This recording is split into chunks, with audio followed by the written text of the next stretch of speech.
Hi, my name is Jillian Taylor, and thank you for joining me in my presentation about epidemiology and control of HIV/AIDS in New York City, New York.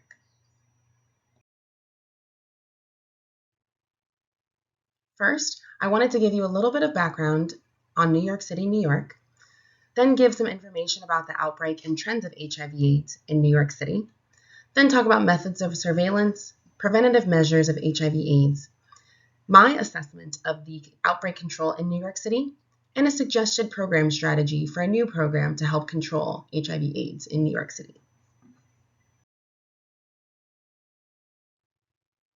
So first, as mentioned, we'll go over the demographics and the background of the population of New York City as a whole.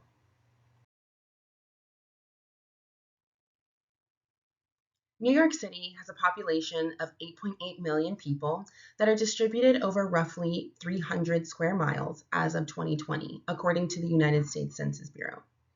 The median age of New York City is 38 years old, and as you can see from the population pyramid listed on the slide, New York City does have a population pyramid somewhat similar to a beehive shape.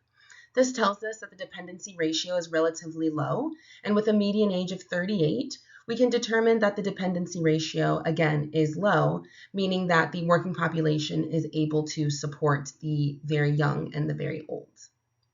New York City is a developed city with a median household income of nearly $68,000 and an employment rate of nearly 55%. New York City is also very well known for its diverse population, with nearly 42% of its citizens being born in a foreign country, according to the Census Bureau.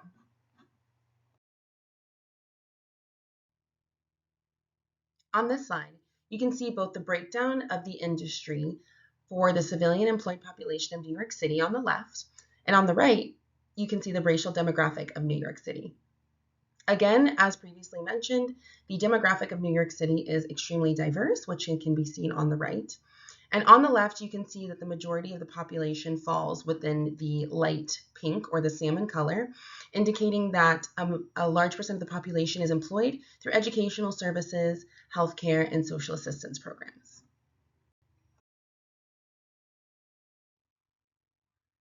On the next slide, we'll overview outbreak and trends of HIV/AIDS in New York City.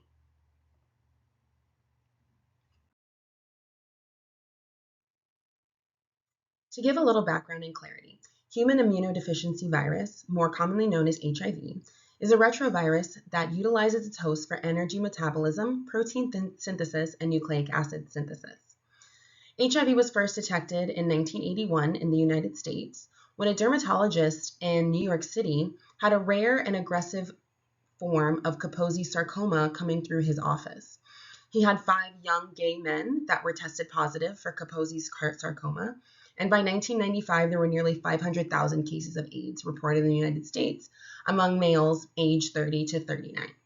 As you can see from the surveillance report, the HIV diagnosis started in New York City to be tracked and logged in 2001. And the great thing about this report is that we can see HIV in New York City has severely decreased as they have implemented more efforts to control the transmission of HIV.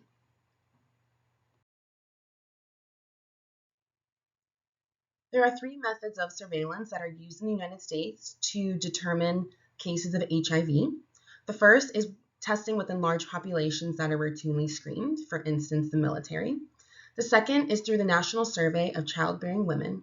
And the third is through simple general medical care. This means going to the doctor and getting an annual checkup, or those who go to the doctor more often who are considered to be in high-risk groups, like men who have sex with other men, female sex workers, or those who have multiple partners that typically do not get tested regularly, as well as intravenous drug users. New York City has a myriad of preventative measures that are utilized, many that are mandated through the state of New York to decrease the transmission of HIV/AIDS. One of them is the mandatory reporting through laboratories and state health departments. So any positive HIV test that comes in through a health department has to be reported to the state. New York City also utilizes contact tracing, and that began in 1998. And by 2005, this is when the New York City In New York State, laboratories required all HIV cases to be reported. There's also clinical testing available through any clinic in New York State. There's also a 5-part strategy that's currently in place by New York State to decrease new HIV infections and decreasing HIV infections to non-epidemic levels. This includes many things like increasing access to preventative care like PrEP, identifying and intervening in HIV transmission networks, and decreasing the stigma of HIV-related health inequities. New York City also offers at-home testing, as well as a needle exchange program to keep dirty needles off the street and out of being traded between individuals. My assessment of outbreak control in New York City is that New York City, even though it was one of the cities that was hit the hardest with the HIV/AIDS pandemic, they've done a really great job at decreasing the annual age-adjusted death rate per 1,000 people who have HIV and HIV-related causes of death. In 2000, the cases for HIV were approximately 24.2 per 1,000, and those have significantly decreased from 2000 in the year 2020 to just nearly 2.3 deaths per 1,000 due to HIV-related causes. And to me, that indicates that the outbreak control in New York City is doing pretty well, and they have a pretty great grasp on how to decrease HIV transmission within their population. HIV can also be transmitted to a fetus when a woman is pregnant. This can happen through breaks in the placenta when there's blood exchange, as well as during birth and through breastfeeding. So this chart shows us the number of infected children with HIV in the state of New York.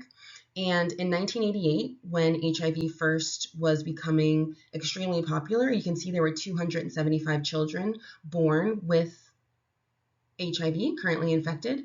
And in the year 2020 and 2021, that had completely decreased to almost zero. So just another example of how outbreak control is working great.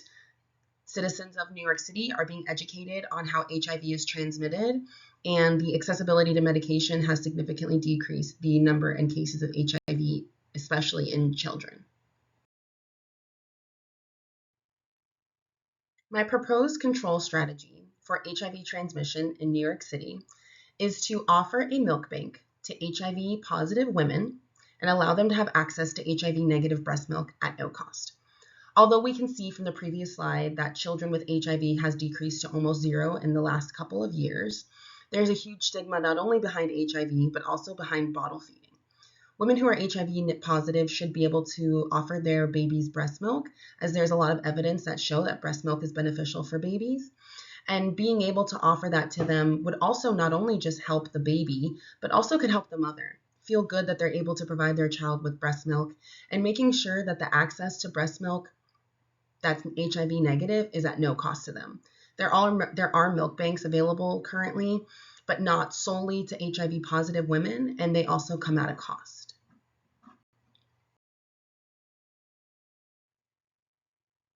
Thank you for taking the time out to listen to my presentation about the epidemiology of HIV/AIDS in New York City. I hope that you learned something and maybe are even inspired to implement some sort of control strategy in your city. And please see references utilized on this page.